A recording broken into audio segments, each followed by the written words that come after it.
tonight we're taking your calls as we discuss the idea of phantom warriors. If you go all the way back to the Greeks and the time of the ancient Persians and that big dust-up in Marathon, there was an ancient warrior by the name of Ecatlis. And he appeared out of nowhere, not wearing armor, but dressed as a farmer, a farmer's hat, and he appeared to be wielding a plow or some plow-like device. Now, what better way to be sort of a trickster spirit and arrive and turn the tide of battle with a farmer, with an angry farmer that's an undefeatable warrior that nobody knew, and suddenly he turns the tide of battle, and well, then disappears afterward and lost to history. Again, a lot of things that make my tinfoil tingle in that regard. And I was expecting sort of a one-off tale, something where it was like, well, this happened once somewhere, and so it's a story, and it's cited here, okay, but not the case. Not the case. There's a couple different actual ancient historians that talked about this. Now, straight from the article, if you want to read it, links in the description down below. I do encourage you to read it in full because that's what this is all about. But here we go. So there was a historian. I was going to say something else, but he wasn't fighting at the battle. He's an actual historian named Pausanias. He says this, quote, of course, translated from Greek, they also say that a man with archaic appearance and clothes happened to be present in the battle. After killing many of the foreigners with the hetli, which is that plow that we're talking about, he disappeared when the battle was over. When the Athenians asked the oracle, the god simply instructed them to honor Ecatlis as a hero. They even erected a white marble monument. The Athenians affirmed that they buried the Persians because in every case divine law ultimately states that the dead body should be buried under the earth. Yet they did not find a grave. There was no tumulus, I don't know what that is, or other mound of earth visible, and the dead were thrown into a ditch. Okay, so what does that mean? Well, it means that's there's one account of an ancient warrior that appeared and started kicking everybody's ass. And again, dressed archaically, dressed as one of the ancients might say, ancient to them even, or dressed as a farmer, which again, like I said, is the ultimate slap in the face, like, hey, come on, guys, you're bothering my my farming time here, so let me show up and just kick your asses and get this battle over with. Herodotus, alternatively, also mentioned it like this. And again, this is in the article down below if you want to check it out. So he gives a different description of the puzzling presence of the ancient Greek phantom warrior. But notice, different, but again, about the exact same thing, the exact same time. And we're talking about an actual warrior who appeared, turned the tide of battle, and then disappeared into history. Nobody knew who he was. Again, not dressed as a warrior, all the rest, pretty weird. Here's what he said. A quote, "In the Battle of Marathon, 6,400 Persians and 192 Athenians were killed. During the conflict, something very strange happened.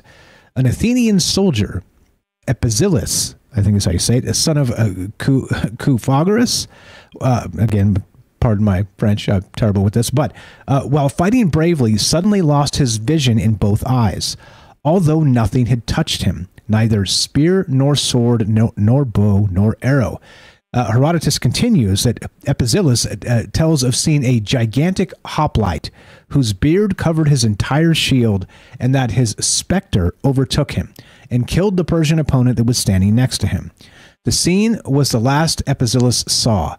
The Athenians asked the oracle of Delphi to find out who the unknown hero who fought with them was, but the oracle only gave them the answer that they should honor the hero Ecatlis. Who? Okay, all right. So we got more than one account here, and as usual, look, a story could simply be a story. That's where we begin in Normieville, because yeah, a good story is a good story, and these types of things do tend to stick throughout history and become pretty wild stuff when you consider ghosts and the phantom world and the things we're always talking about. But notice that we're typically, when we talk about like hauntings and residual energy and things like this, for the most part, it's not harmful. It's not like a ghostly entity shows up and just starts butchering people or things like this. When you're ghost hunting, things like that don't happen like this. People get scared, things like that. But typically you don't get an ancient warrior showing up and start whooping people's asses. And so it's compelling enough for me to say, okay, well, What if this wasn't the only time? And what if this particular thing is maybe a manifestation of all of those wild things we always talk about on this show? And that is exactly where my mind is at tonight. And what's up? A ray gun or a futuristic weapon that blinded him? Yeah, maybe that's that whole the plow. They said he was carrying something that looked like a plow. And that seems odd because you can't really swing a plow as a weapon, can you? I mean, that's a pretty heavy thing, and kind of not really meant for swinging and fighting with. But wouldn't that be funny if he did it anyway? What's up? What's up? A Green Book over there on Twitter. I see you, buddy. Okay, so that's what's going on. So I'll go straight from the thing here. Again, taking your calls if you want to be part of the show tonight. Talking about these Phantom Warriors, real, not somewhere in between. And are we getting tangled up in the mythology in terms of let's say us telling these tales that are recurring and manifesting them again and again, back to Carl Jung and Joseph Campbell and all the rest. But let's see. So to fill in the details on the Battle of Marathon, so it was fought in 490 BC. It was a pivotal conflict between the Athenian army and the invading Persian forces. The Athenians, significantly outnumbered, faced the Persians on the plains of Marathon, near the eastern coast of Greece. Despite the odds, the Athenian hoplites, renowned for their phalanx formation, which we talked about a little while ago and everybody's familiar with, managed to encircle and decisively defeat the Persian army.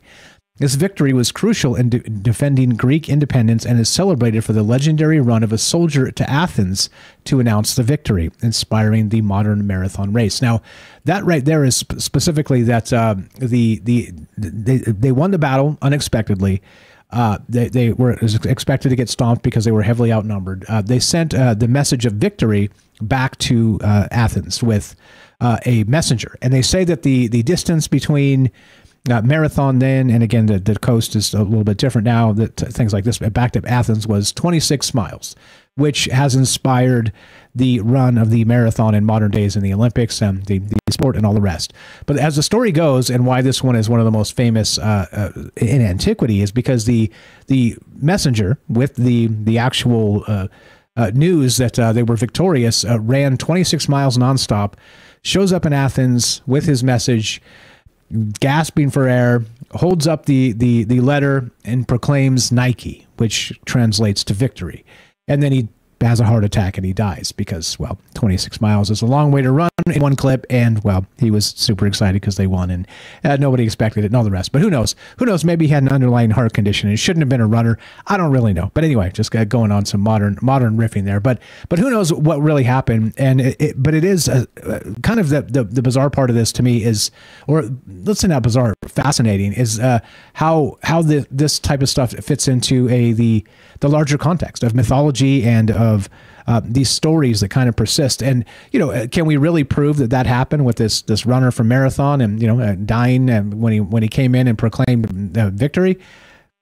No, not really. It's written about. And so can you prove it all happened? No. But also the same thing goes for this other account from these Greek historians with this ancient figure, Echidlus, and his phantom self that showed up and started whooping some Persian ass. So look, I don't know. Is it real? Is it not? Is it just a good tale to tell? Probably. I think that probably fits. Like I said, when you start these conversations, you always got to start normie style. And so I think normie style, it's a good tale to tell. It's something to consider.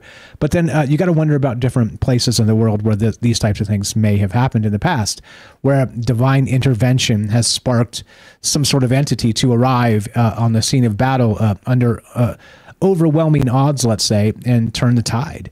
That type of stuff seems to be very Hollywood, as I've described, but also very sort of built into our psyche, into sort of hold out to the last man, because never give up hope, because you never know when the tide will turn with some sort of divine influence.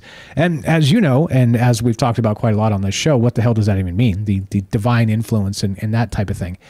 Look, I don't know. I don't know. Like, as you know me, I try to be as agnostic in all the ways as possible. It's easy to say guardian angels. It's easy to say, devils and things like this. And maybe, I mean, I'll give it a good solid maybe. Why not? It's as plausible as anything else to me when we talk about wild ideas. But that's the point here. So do you think it is possible then that these maybe Phantom Warriors are sent by something? Or is it, again, what's your theory? I got a lot of theories, and I can run down some of these. I'll read from this too, like I said, because a little bit late getting home and all the rest, so I'm just a smidge out of sorts, but I'm fine.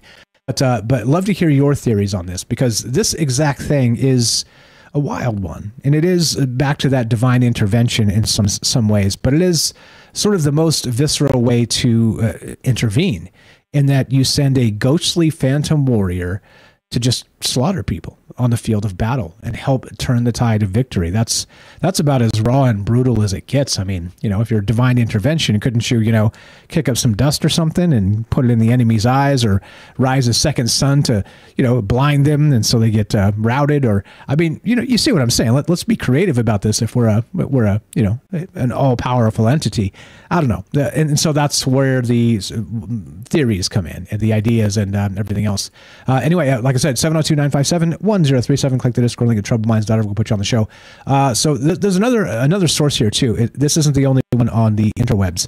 And so the thing is this. Now, regarding what I said when we started too, that I'm not sure that we live in this, we don't live in this hyper reality now. That stories like this may start to become, let's say, ubiquitous in terms of, let's say we manifest a new hero. Let's say this hero himself here was not real. And let's say those clips, the little blurbs, passages that I read from Herodotus and all the rest were actually fabricated by AI or something. And let's say that us doing this show is sort of cementing the entity of this Eketless into the zeitgeist. And maybe it's not real whatsoever. And so that to me is a little bit concerning, because it's really difficult to find out. Yeah, all good, Derek. I appreciate it, man. Do what you got to do. Take your time. It's fine. But I think that's the thing with this whole bit is this real or is this not? And so, of course, me, I start searching for some other stories of these phantom entities, okay? Eketless and some of the other stuff, right? And the deal is this. I was searching for phantom warriors specifically, okay? And I got this. Now, this is from AsianJournalUSA.com. And wouldn't you know it, I found a story of the samurai specters. And I was like, wow, that's cool. That's got to be right? Like, this is perfectly in line with what we're talking about. And then I checked the date, and it's January 3rd, 2024, which means probably it was written by AI.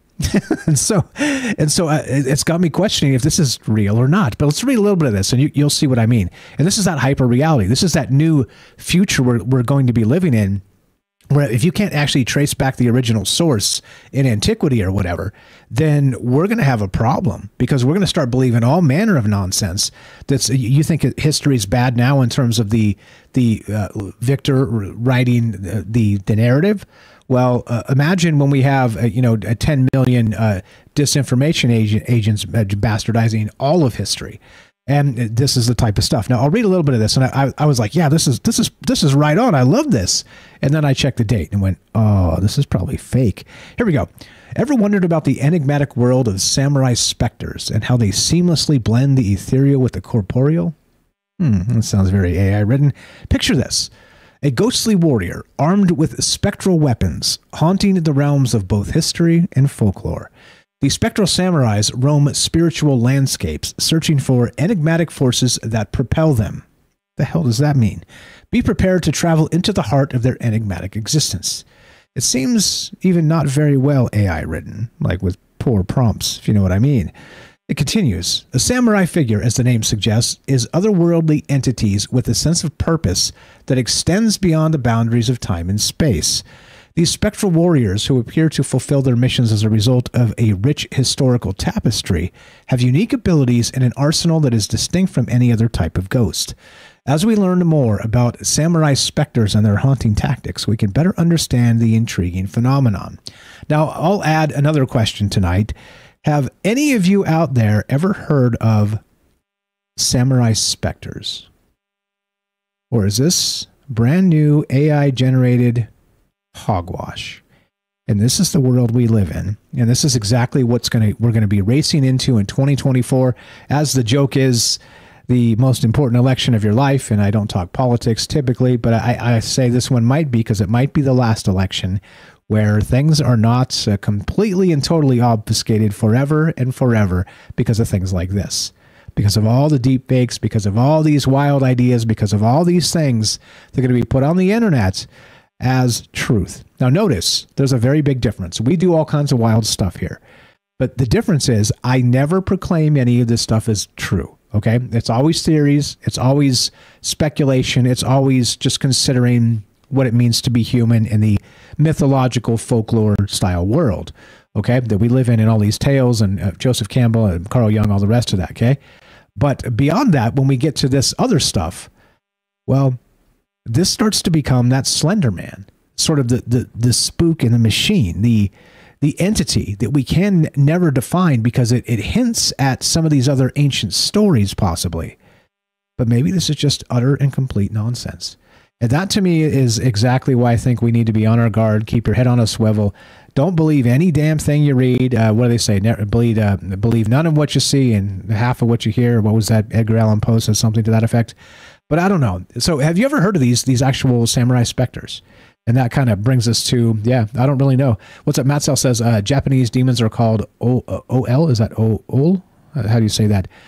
Anyway, yeah. So, and that's the point. That's why we talk about this stuff, because not just looking at it in terms of sort of the paranormal specter aspect, which is fun as hell.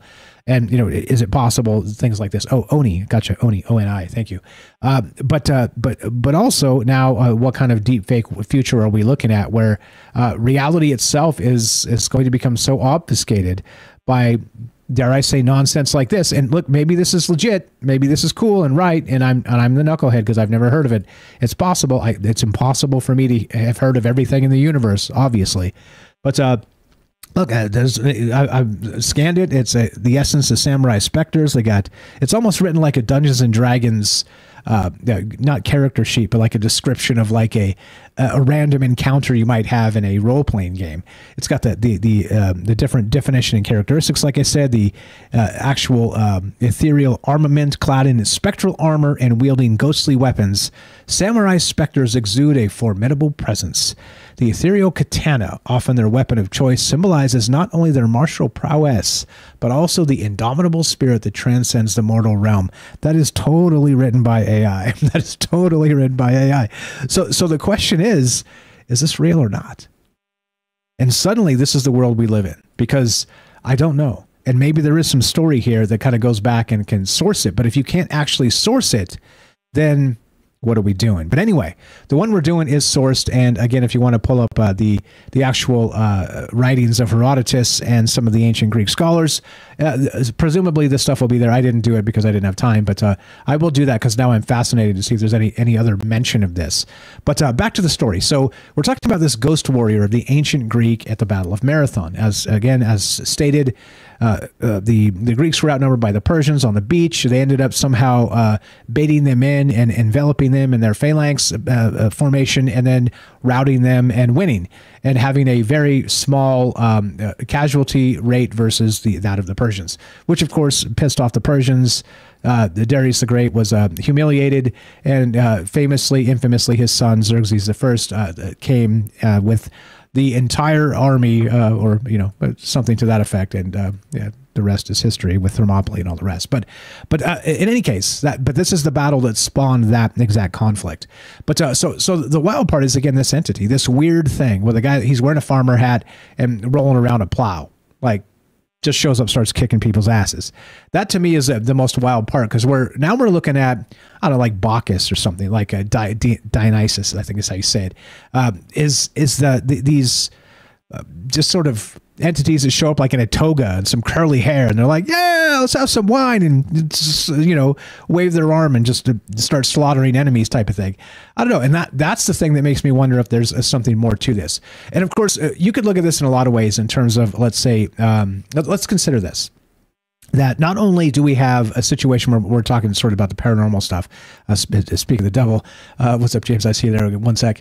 Is that we can not only consider the paranormal aspects of this in terms of entities or phantoms or spirits or ghosts, this type of thing, but also what about the manifestations of trauma and stress, like we've talked about in the past, and that we talked about this last night specifically too, with the pop out topoids and things like this. I mean, that's exactly where this starts to get wild, because if this has been a thing for a very long time, sort of the manifesting the stress or fear energy, again, they were supposed to get routed. They were hugely outnumbered. The most formidable army at the time was the Persian Empire. And so we're supposed to believe that they were, probably prepared to meet their maker. And so that's the thing here. Is there some sort of manifestation of that fear entity that became this hero known as Eketless, I believe is how you say it. I'm probably saying all these names wrong, but like I said, I'm no actual historian or any. I'm only me. I'm nothing special other than I'm me, and I'm special enough, just as I am. But I only say that because I just can't pronounce the names. But anyway, you guys tell me. As usual, I have no idea what the hell's happening here. But if you look into some of the history of this, it's wild. It's wild to consider that some rando shows up dressed as a farmer in a farmer's hat, wielding a plow of all things. And I know they had like the little plows, you know, dragged by the oxen back then, and you know some of this stuff. So it didn't have to be those massive things, but still. You show it's like showing up to a what do they say, bringing a knife to a gunfight type of thing. Like you know, he's not wearing armor, but then he's the hero that turns the tide and saves the day. So a lot happening here that we can consider. Anyway, what do you know? 702-957-1037. Click the Discord link at troubledminds.org. Talking about Phantom Warriors and this particular one known as Eketless that supposedly during the Battle of Marathon in 490 BCE appeared out of nowhere, not dressed in armor, not part of their phalanx, but just wielding a plow and wearing a farmer's hat and started kicking ass and turned the tide and saved the day. Real, nah, somewhere in between. And what do you think about the idea of these Phantom Warriors? That's what's on my mind tonight. I'd love to hear your thoughts. Let's go to James in Michigan, the paranormal expert of Troubled Minds. What's going on, my man? How are you tonight? Hope you're feeling better, and go right ahead. I'm doing okay. Amazing topic. And glad to be here again. I'm wondering if this has any connection to the, I believe it's called the third man effect. That case where people who are in dangerous, life-threatening situations, whether it's mountain climbing, I believe that's one of the more common ones, but also people that are stuck out in just bad weather in some cases, someone will suddenly appear with them. Sometimes it'll just be a presence, but other times they'll see someone with them.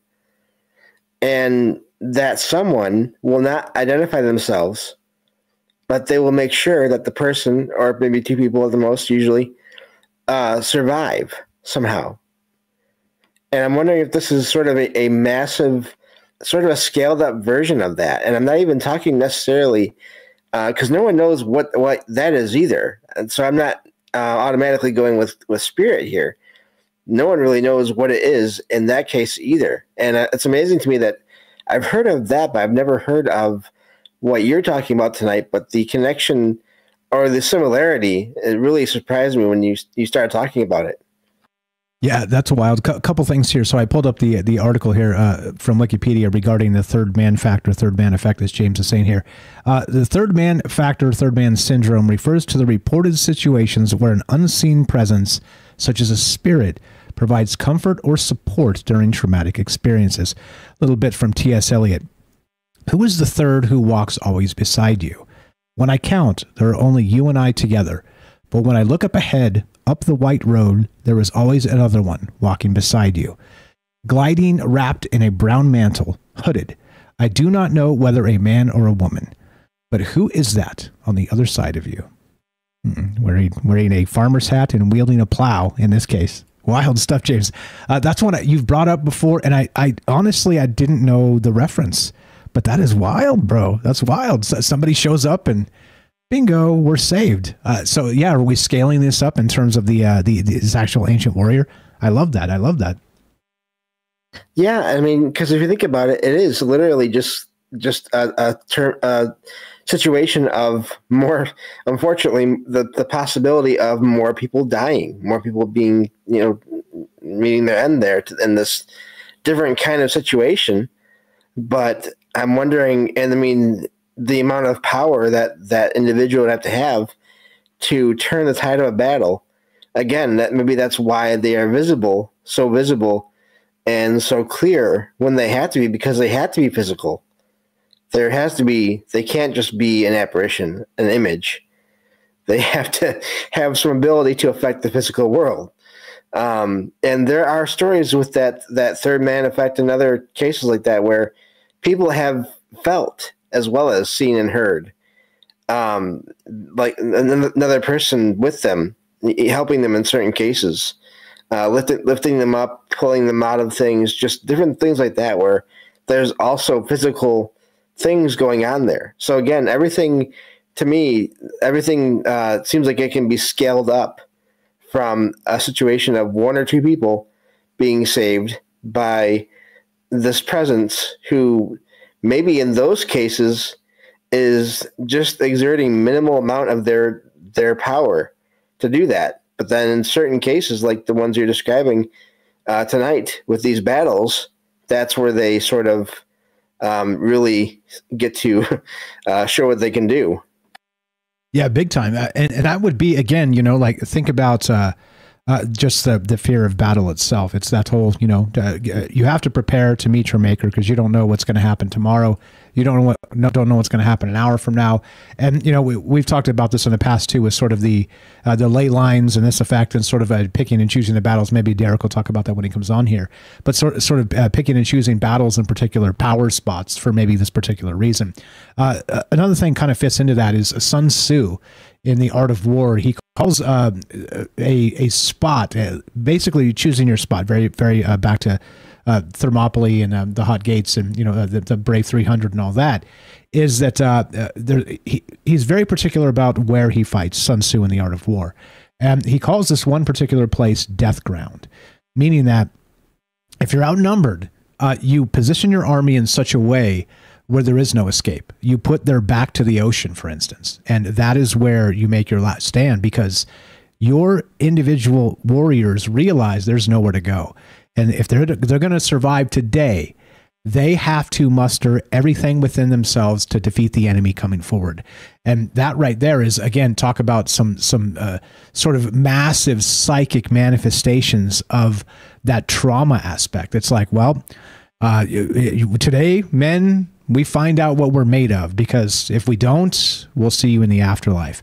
I mean, that kind of stress and trauma seems to track here in terms of maybe these entities showing up. But yeah, absolutely wild. I'd never heard of this third man factor, but I love it. I love the idea. And maybe this is exactly what we're dealing with. Great stuff, James. That's amazing that neither of us heard of what the other sort of brought to the table with this. Per usual, right? Especially with something with, yes and no. Because you would think that we would have heard of these opposite things by now, or these different things by now, after all the research we've done on all the different things. And I don't mean that in any negative way towards either of us. Just that seems like the odds would be that we would have sort of come across these things, these different things that we apparently did not. But that's amazing, because that just shows how much is out there that there is to try to process. And I just, as soon as you started talking about that, I wasn't going to call in, but I couldn't help it with this one, because that's just like a scale. Like, again, my mind just keeps going to scaled up, like a larger, bigger, more powerful version of that other situation. Yeah, like instead of the third man factor, or a third army factor, where an actual ghost army shows up, very much like Lord of the Rings, and the path is closed. It is what the dead keep it, whatever they say. But yeah, wild stuff. So I promise you, I didn't make this show as James bait. It's just what kind of came out. and if you're, I appreciate you popping in. If you're not feeling well and you got to cut, it's completely okay. But you tell me on the rest of this. I think there's a lot here, and I think notice that a lot of this stuff, back to Vecna and trauma and Stranger Things, and what we're always talking about, sort of these manifestations of human emotion, and especially trauma, and especially as we talked about last night a little bit, with fear manifesting is one of the most powerful things, even greater than hatred and fury and all the rest of this, the revenge, sort of a guttural reaction. Fear is the most important and most powerful element, and they've tested this in insane asylums and all kinds of, all the horrific science they did back to God knows how long they've been doing stuff like this. But I mean, wild stuff, yeah. But like I said, if you got to cut, I understand. If you got more, I'd love to hear it. You tell me, and I appreciate you very much. Well, just a little bit more in terms of I love the idea of like a time variance authority or adjustment bureau. I think it could all still tie together, where all that energy coming from all those people maybe could sort of set off an alarm in an organization or a group of entities like that.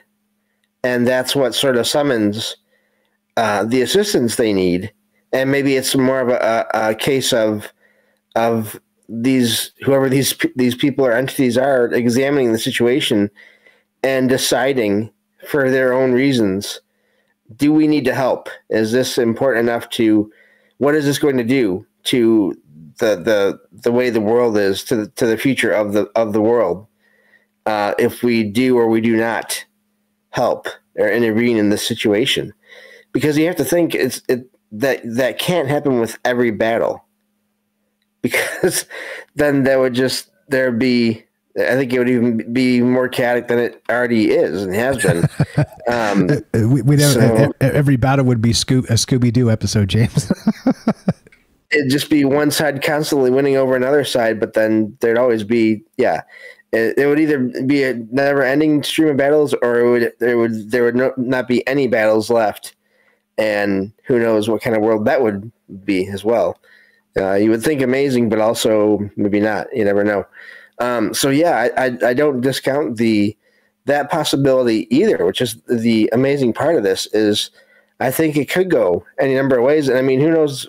How do we know that some of the entities that maybe are part of such an organization? I still think of it that way, even though it could just be a group with a certain purpose. How do we know that some of them aren't some kind of just extremely powerful spirit that can be solid when they want to be? Because there are plenty of reports of that happening just in day-to-day life, of manifestations of people who look like they are solid people, and then they just appear and they're gone, but there's no other major things going on.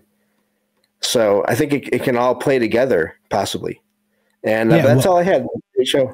Yeah, great stuff. I appreciate you very much. Rest up, feel better, get that blindfold on, and thanks again for last night. Happy birthday again to you, and rest up and be ready for 2024, because it's going to bite us in the ass. It's coming fast and furious. Appreciate you very much, and rest up, be well. We'll talk to you soon. Have a great night.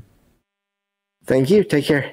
Thanks. You as well. That's James. You know him, you love him. Salcedo Paranormal, the paranormal expert of Troubled Minds, a dear friend, and the glue of the show, really. As I always say, he's always here with bells on, even when he doesn't feel well, and chipping in amazing ideas, and specifically, back to the third man factor. Like, wow. I'll read a little bit more about that as we go, because this could be, as he said, this exact thing, but possibly scaled up.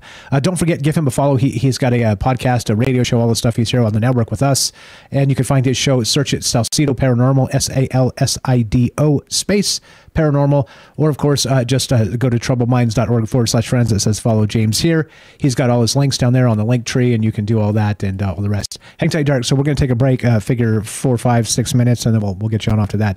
I'm going to try and keep this one tight tonight, so we don't do another marathon. I'm exhausted. I need some sleep.